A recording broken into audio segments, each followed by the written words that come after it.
जिसमें रसूलुल्लाह सल्लल्लाहु अलैहि वसल्लम ने फरमाया था कि क़यामत तब तक नहीं आएगी जब तक तुम मुसलमान ऐसे लोगों से नहीं लड़ोगे जिनकी शक्लें बिल्कुल रेड लाल होंगी, उनके नाक बिल्कुल फ्लैट होंगे, उनकी छोटी छोटी आंखें होंगी और चेहरे बिल्कुल शील्ड्स की तरह फ्लैट होंगे और जिनके जूते बालों से बने होंगे।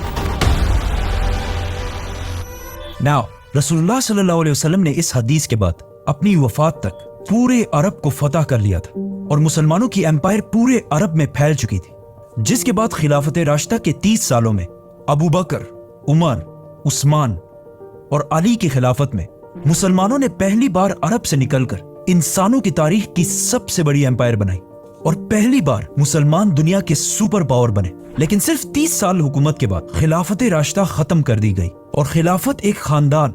हालात के कदमों पे कलंदर नहीं गिरता, टूटे भी जो तारा तो ज़मीं पर नहीं गिरता।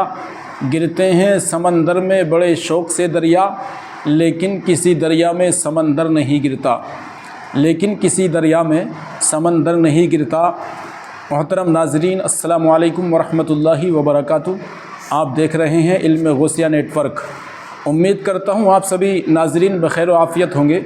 अल्लाह रब्बुल इज़्ज़त हम सबको शाद व आबाद रखे और दुनिया और आखिरत की कामयाबियों से सरफराज फरमाए।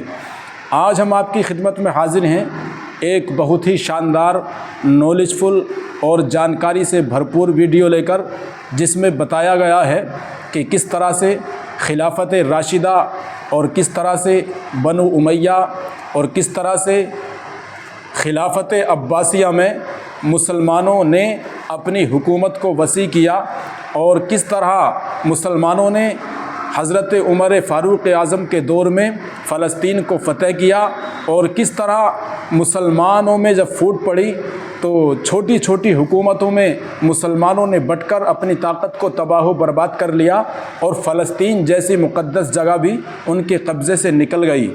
तो देखिए शानदार वीडियो, इंशाअल्लाह उम्मीद करता हूँ आपको बहुत पसंद आएगी और पसंद आए तो एक बार वीडियो को लाइक और अपने दोस्तों में ज़्यादा से ज़्यादा शेयर करें और ऐसे ही शानदार, नॉलेजफुल और जानकारी से भरपूर वीडियो देखने के लिए हमारे चैनल इल्म गौसिया नेटवर्क को सब्सक्राइब ज़रूर कर लें, ताकि आइंदा आने वाले वक्त में आपको ऐसी भरपूर नॉलेज से, जानकारी से भरपूर वीडियो मिल सकें। तो अल्लाह हमें इसकी तौफीक अता फ़रमाए।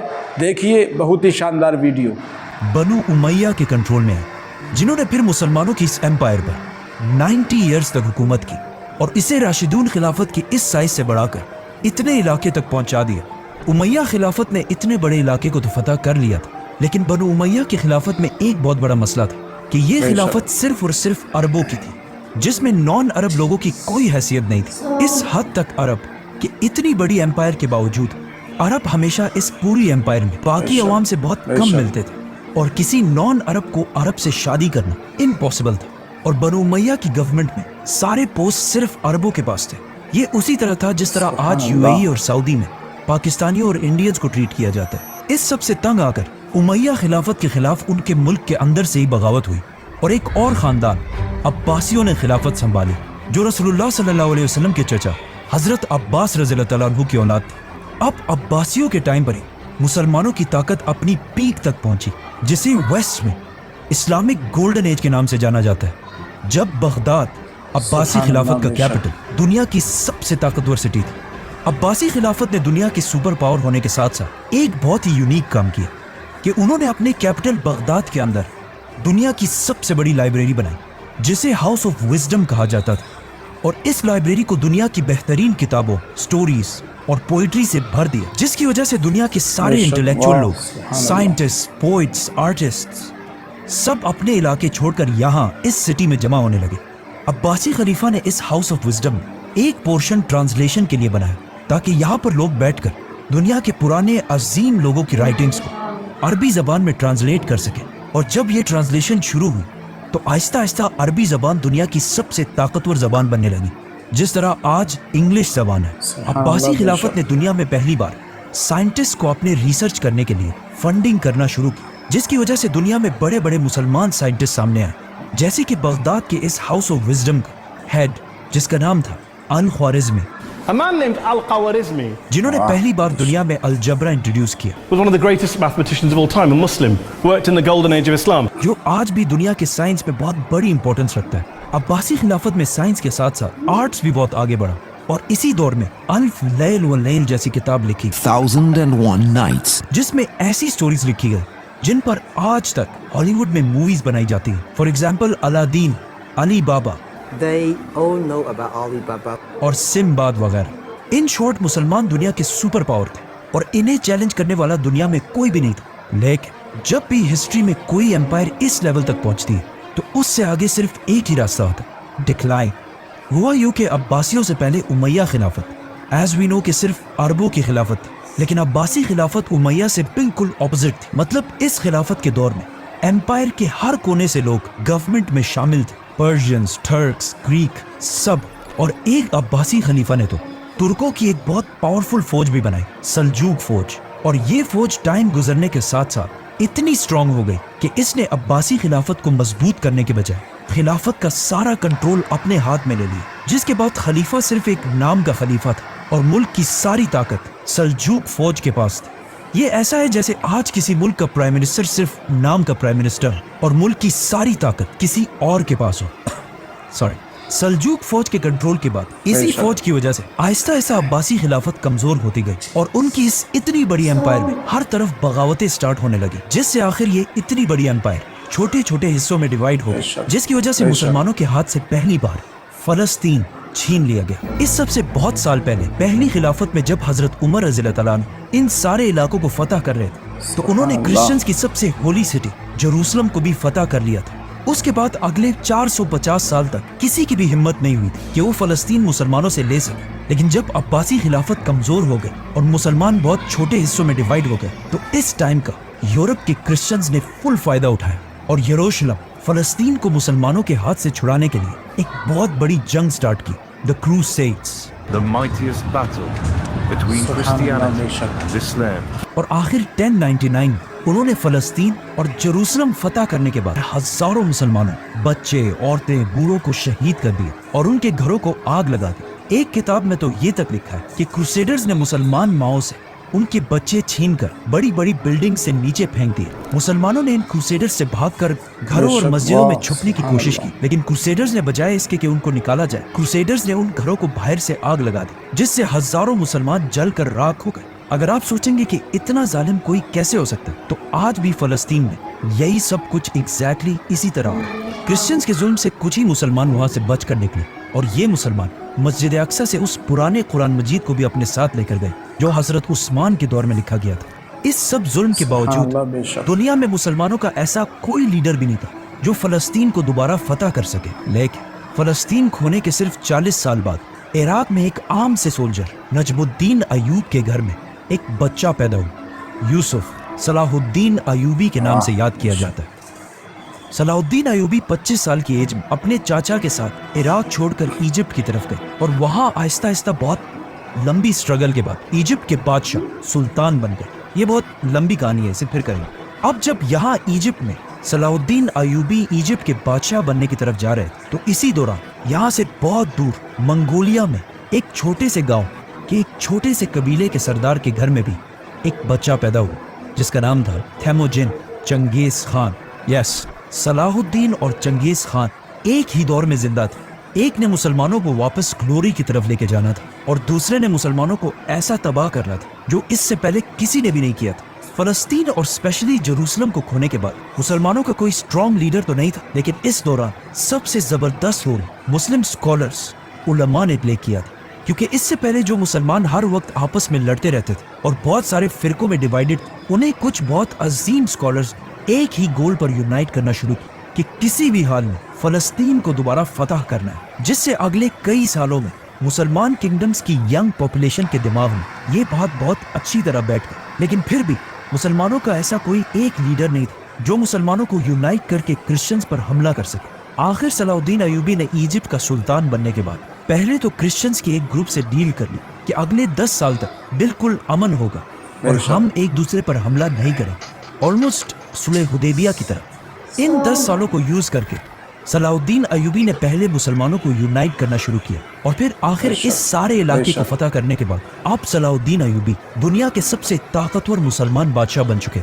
और दुनिया के सारे मुसलमान फलस्तीन को फतह करने के लिए सलाउद्दीन अयूबी की तरफ देखने लगे। आखिर सलाउद्दीन अयूबी ने अपनी फौज लेकर क्रूसेडर्स पर हमला कर दिया और साल 1192 में जेरूसलम को मुकम्मल तौर पर फतह करके सिक्योर कर लिया।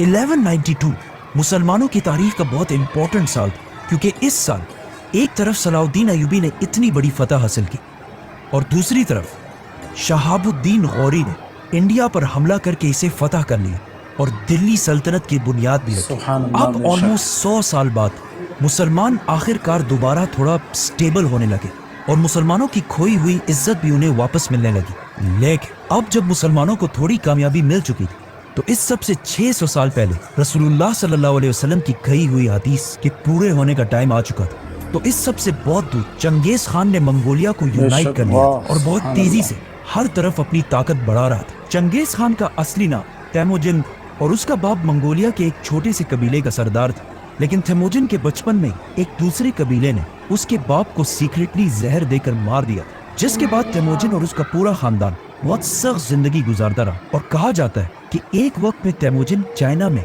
किसी और का गुलाम बनकर भी रहा, लेकिन फिर तैमोजिन ने आखिर वापस मंगोलिया अपने कबीले को यूनाइट किया और आहिस्ता आहिस्ता उसकी ये मंगोल एम्पायर बढ़ने लगी और इतनी बड़ी हो गई कि मंगोलियंस ने तैमोजिन को एक बहुत बड़ा टाइटल दिया, चंगेज खान, जिसका मतलब है सबसे बड़ा बादशाह। खान, ये नाम खान इससे पहले टर्किश ज़बान में भी यूज किया जाता था, लेकिन चंगेज खान की वजह से ये नाम पूरी दुनिया में हमेशा के लिए फेमस हो गया। मतलब कुछ सर्वेस के मुताबिक आज दुनिया में 2.5 करोड़ लोग ऐसे हैं जिनके नाम में खान आता है, जैसे कि शाहरुख खान, आमिर खान और of course Imran Khan. Mongolia को आज भी अगर देखा जाए तो एक बहुत ही गरीब और आम सा मुल्क है और उस जमाने में तो इससे भी बहुत ज्यादा कमजोर था। इसीलिए चंगेज खान के इस एम्पायर के बनने के बाद भी मंगोलिया के नेबर चाइना ने इसे सीरियसली नहीं लिया, क्योंकि आने वाले कुछ ही सालों में चंगेज खान ने चाइना की कैपिटल बीजिंग को फतह कर लिया और पहली बार लोगों ने देखा कि चंगेज खान कितना जालिम है। और उसके जुल्म की कहानियां तो हम सब ने सुनी है कि वो लोगों के सर काट कर उसके पिरामिड्स बनाया करता था, लेकिन ये जुल्म चंगेज खान का कोई शौक नहीं था, इस जुल्म से उसे बहुत बड़ा फायदा था। मतलब उसने अपनी पूरी फौज को 10 आदमियों के ग्रुप्स में डिवाइड किया और फिर 10 से 100 और फिर 100 से 1000 और 1000 से 10,000 के ग्रुप्स। नाउ चंगेज खान ने अपनी आर्मी के लिए एक रूल बनाया था कि हर 10 लोगों के ग्रुप में अगर एक बंदा भी जंग छोड़कर भाग जाए तो उसके ग्रुप के बाकी 9 लोगों के सर काट दिए जाएंगे, जिससे चंगेज खान की आर्मी के सोल्जर्स एक दूसरे को जंग से भागने ही नहीं देते और जो भी भागने की कोशिश करता था उसे उसकी आर्मी खुद ही मार देती थी। इसके अलावा चंगेज खान ने जस्टिस का एक ऐसा सिस्टम बनाया कि अगर कोई भी इस एम्पायर में किसी दूसरे का घोड़ा चोरी करे और पकड़ा जाए, उसे उस एक घोड़े के बदले 10 घोड़े वापस करने होंगे और अगर वो वापस ना कर सके तो सिर्फ उसे नहीं, उसके पूरे खानदान, बच्चे, बीवी, माँ बाप सबको मार दिया जाएगा।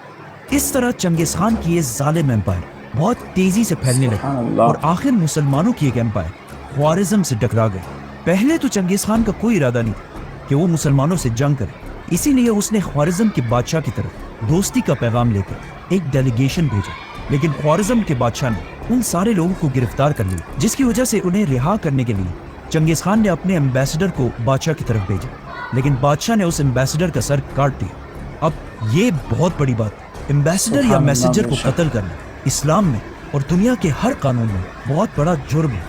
जब मंगोलिया में चंगेज खान को इसका पता चला तो उसे बहुत गुस्सा आया और अब उसकी इज्जत का सवाल भी, तो उसने अपनी सबसे बड़ी फौज 1 लाख की फौज लेकर ख्वारिज़म की तरफ रवाना हुआ और यहाँ मुसलमानों और मंगोल्स के दरमियान अगले 100 साल की जंग शुरू हुई। चंगेज खान ने बहुत तेजी से ख्वारिज़म की इस पूरी एम्पायर को खत्म कर दिया और हर सिटी को फतह करने के बाद वहाँ की सारी पॉपुलेशन के सर काट दिए और फिर उनके पिरामिड्स बनाए, ताकि पूरी दुनिया को पता चल जाए कि चंगेज खान से फड्डा लेना कोई आसान काम नहीं। चंगेज खान के हमले से पहले ख्वारिज़म एम्पायर, जिसमें आज अफगानिस्तान, उज़्बेकिस्तान, ताजिकिस्तान जैसे इलाके हैं, इनकी आबादी 2 मिलियन 20 लाख के करीब और चंगेज खान के हमले के बाद अब यहाँ की आबादी सिर्फ 2 लाख रह गई।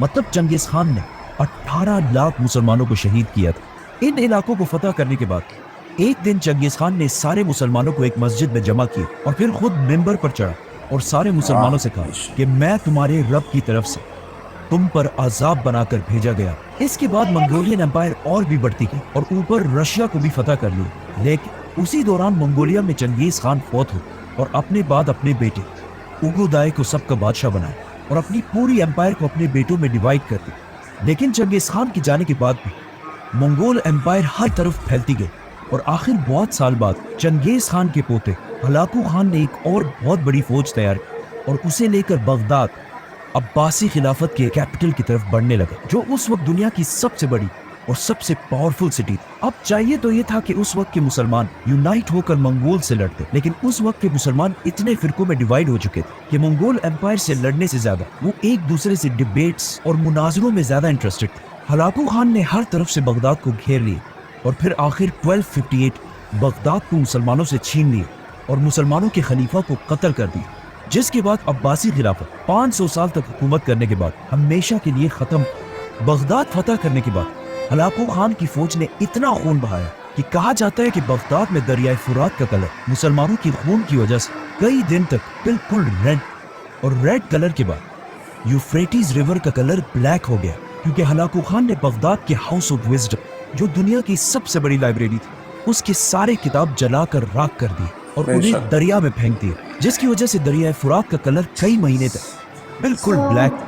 हिस्ट्री में मुसलमानों पर इतना सख्त टाइम कभी भी नहीं आया कि सिर्फ मुसलमानों को नहीं बल्कि इस्लाम की सबसे होली साइट्स को भी खतरा हो, क्योंकि अब्बासी खिलाफत को खत्म करने के बाद अब मंगोलों के सामने सिर्फ एक और सल्तनत, ममलूक सल्तनत, और अगर ये इसे भी हरा देता तो मक्का और मदीना का कंट्रोल मंगोल्स के पास चला जाता तो वो 100% मक्का में काबा को गिरा देते। बट ऐसा नहीं हुआ। जब मंगोल्स बगदाद फतह करके आगे बढ़े तो ये देखकर इजिप्ट के ममलूक सुल्तान ने अपने जनरल बेबर्स के साथ मंगोलों से लड़ने का फैसला किया। सुल्तान को सब ने समझाने की कोशिश की कि मंगोलों से लड़ना इम्पॉसिबल काम, क्योंकि उस जमाने के लोगों और कुछ बड़े बड़े स्कॉलर्स ने भी ये कह दिया कि ये मंगोल ही असल में याजूज माजूज और बस इसके कुछ ही अरसे बाद क़यामत आने वाली, तो इनसे जीतना नामुमकिन है। लेकिन फिर भी सुल्तान और उसका जनरल बेबर्स मंगोलों के खिलाफ एक फौज जमा करने लगे। अब इसी दौरान मंगोलिया में हलाकू खान का भाई, जो उस वक्त पूरे मंगोल एम्पायर का बादशाह था, मार दिया।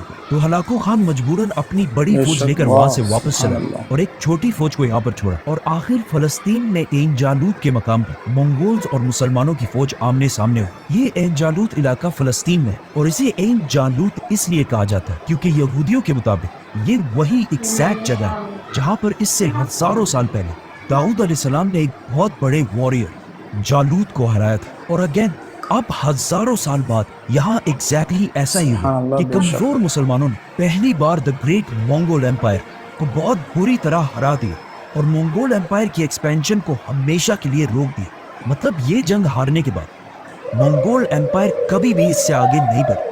ये थी मंगोल्स और मुसलमानों की जंग, जिसका इससे बहुत साल पहले रसूलुल्लाह सल्लल्लाहु अलैहि वसल्लम ने पहले ही बता दिया, जो आखिर एन जालूत की जंग के साथ खत्म हो गई। लेकिन फिर भी मुस्लिम दुनिया के एक बहुत बड़े हिस्से पर मंगोल्स का कंट्रोल था और उन्हें दुनिया में कोई भी चैलेंज नहीं कर सकता। लेकिन फिर आहिस्ता आहिस्ता यही मंगोल यहाँ के रिलीजन इस्लाम को स्टडी करने लगे और आखिर इतना इम्प्रेस हुए कि सारा मंगोल खानदान जो इन इलाकों में आबाद था मुसलमान हो गए और ये सारे इलाके दोबारा इस्लाम के कंट्रोल में है। अगर आप चंगेज खान की औलाद के सारे नाम देखें तो पहले इन सारों के नाम बिल्कुल मंगोल नाम, जैसे कि ओगोदाय, जोची, हलागू, लेकिन आहिस्ता आहिस्ता इनके नाम मंगोल से मुसलमान नाम होने लगे, जैसे कि मोहम्मद, तैमूर, यूनुस और बाबर। क्योंकि इंडिया पर बहुत साल हुकूमत करने वाली मुगल एम्पायर इसी चंगेज खान की औलाद में से।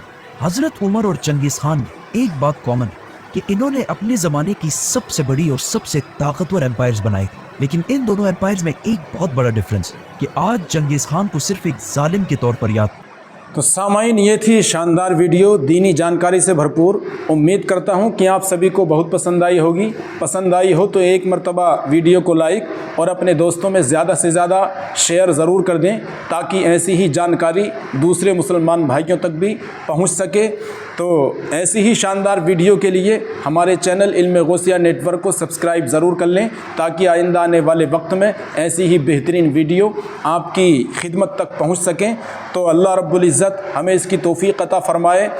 پھر ملتے ہیں انشاءاللہ ایک اگلی ویڈیو میں جانکاری سے بھرپور ویڈیو کے ساتھ۔ تب تک کے لیے السلام علیکم۔